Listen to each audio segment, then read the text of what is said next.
Hi guys, what's going on, and welcome back to another video on New World. So with day 2 drawing to a close, one of the key things that I wanted to get done, which I didn't manage to achieve on the first day, was to smash through Amrine. So I thought we'd take the time to go back and have a little bit of a look at it now. Amrine is the first expedition you'll encounter, and it has a recommended level of 25, but you can in reality run this at a slightly lower level. In the low 20s, something like that, as long as you have a healer and, ideally, a tank in the group as well. Essentially, the objective is just to run through the levels of the expedition. There'll be 2 bosses to kill along the way before you can complete the expedition. And the final point before we actually sort of get into the expedition and the details a little bit more, it's not only the main quest, which we'll get to complete the expedition, but there are 2 side quests that can be completed for Amrine. That's Foreman's Ledger, which you're going to get from Everfall, and Towering Tools, which is just off to the east of Windswood. And there's also one repeatable quest from Barkimedes that opens up at level 23. The first main part is going to be this sort of large room that you find yourself in. There is a quest over in the far sort of corner is where the nest was. You can gather this down here, and there's going to be quite a lot of stuff covering the main gateway. There's also a hidden little secret silver node on the other side, which I'm going to head over to now just to show you where it is. Although I do slightly abandon the team here as they end up getting stuck into a fight while I'm busily mining silver in the corner, and I even had to get our healer to try and aggro the abomination so that he didn't try and kill me.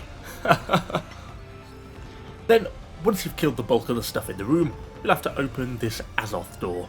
Just use your staff, which will have been a requirement to get into the dungeon anyway, and you can open the sealed door. Once you're through, you've got a couple of different ways you can go. Just trying to aggro everything at once. We're trying to focus here down on the lower section, and so that's kind of the way we push. If you kind of drag everything to you in one go, it can be quite a lot of stuff, so just try and not get everything all at once. Once you've got all that stuff taken down, then down this bottom bit, there's actually a hidden little secret chest down here that not many people know about. If you come around this corner here and basically just leap forwards, then underneath the waterfall, just at the base here, you should see there is an elite supply chest. It's basically hidden under the water. Just be slightly careful not to drown yourself, because that won't help you. There's also some river crests down here that you can harvest. I don't quite have the harvesting level for that. And there's actually also 2 silver nodes. One over here by the stairs, and basically another one directly behind me on the other wall, which you can mine down here. Once you get back up, you'll find one of these sort of abominations. These are a requirement for the Barkimedes quest. When you kill this guy, he's going to drop bones. And you actually now, since the release they updated it, that you require all 5 bones for the quest. You can see that I just picked it up there. If you miss that bone and don't pick it up, well, that's it, you can't complete the quest on that run. I mean, you can go back and find it if you remember, but if you miss it and can't find it, or it despawns, then that's it, kind of game over. And one of our group actually did do that, and I nearly did as well. It's very easy to miss them. So whenever you see those sort of giant ogre type guys, they're the ones that drop the bones for the Barkimedes quest. Another little side tip which can be good to know is, whenever you get to any of these nests, the nest is the thing to kill first. This will spawn the Withered, and it will continue to spawn them until you destroy it. There's no point trying to kill the Withered, you have to get the nest first. So you always just go in and go your full attack on the nest, and then afterwards you can deal with everything else that's remaining. Always well worth doing. As you push on further into the dungeon, you'll find this room where there's basically an Azoth point in the middle of the room. 1. Don't fall down the edges, you will die. It's very easily done. There's some pretty narrow walkways here. But the point here is, you do the Azoth point in the centre of the room first, because it causes everything to respawn. So there is no point clearing out the room first and then coming to do this, because everything just respawns anyway. So as soon as you get to it, do it, get this bit done, everything will respawn, and then you can clear your way around.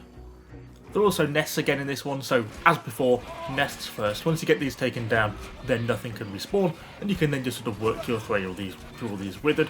They're all pretty easy to kill, they're not a particularly challenging monster to deal with. And there is a little hidden chest at the back of the room. Instead of turning left into the doorway, if you just go around the back of this pillar here, you'll see there's another little hidden chest down there, well worth picking up. This leads us to the sort of quote-unquote puzzle part of Amrine, where there's essentially 3 pads that you have to all stand on simultaneously. I would normally leave 3 people in the middle, you send 1 to each end, and as you do that you'll get 2 spawns. You drag these back to the middle then, so you can then fight them as a group rather than individuals. Once you've stood on the pads all together, it activates the bridge and that's it. You don't have to continue to stand on them, there's no timer. Once the bridge is up, it's up. You can then individually deal with the stuff that spawns. There's one more little ogre that's going to follow us up here as well. And of course, as before, don't forget to pick up your Withered Bone from this guy once you kill him. Final word to the wise.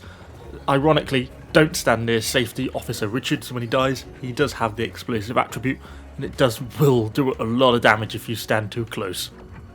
Then grab a candle from the box and push forwards into the room. This, once you place that candle down and not before, is going to spawn the first of the boss waves. It's going to be one of the foremans, which is basically a ghost, which is going to be quite tough to deal with, so make sure you're all healed up, ready to go before you put that candle down. As you get the candle placed down, I just leg it back to the group so we can all sort of fight it in one blob, and you'll see the ghost spawns and, well, will effectively just come straight at you. The actual sort of monster in itself isn't too bad. Okay, it does hit pretty hard, but it's not horrendous. The most damaging part about it is these sort of sub-ghosts that it spawns. You see these like waves?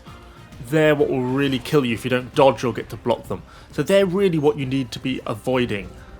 We can see them when they spawn. You do get a little bit of warning, so you should be able to dodge out of them. And then when you don't, oof, I just managed to go between the waves of the ghosts. But when you get hit by them, they're what's going to hurt you pretty hard. But essentially, it's quite easy to get a good chunk of damage on this monster. Just keep trying to avoid it. Avoid those ghosts and you should be okay. You see our healer here has placed down a healing circle, so I stay within the circle and it's all okay. I sort of preemptively dodged those ghosts when I didn't need to. And there we go. The first boss is defeated. And I'm encumbered. Pushing on from the first boss, you'll find a few more sort of rooms and tunnels to go through, but you're really on your way towards the end of this expedition now. Just keep clearing through this stuff and eventually you'll find yourself at Simon Gray's chamber. As you enter this chamber, you'll find that once you actually go over and activate the final boss, you basically have to walk towards him to trigger this final boss encounter, but the doors will close behind you, so you all need to be in, and if you die while you're in here, you'll basically respawn outside the expedition until the whole group dies, basically, then you can have another go. So you really want to try and refrain from dying, if at all possible. You can then walk forwards and basically trigger this final encounter. He goes through this kind of fairly long, speechy bit, so there's no point shooting him at this point. It's not until his health bar actually comes up is he then actually damageable, and then you can start opening fire on him. Just gotta wait for it, there we go, now he's shootable. He does hit hard. Key things to watch out for when fighting this boss: the slime that he spews on the ground.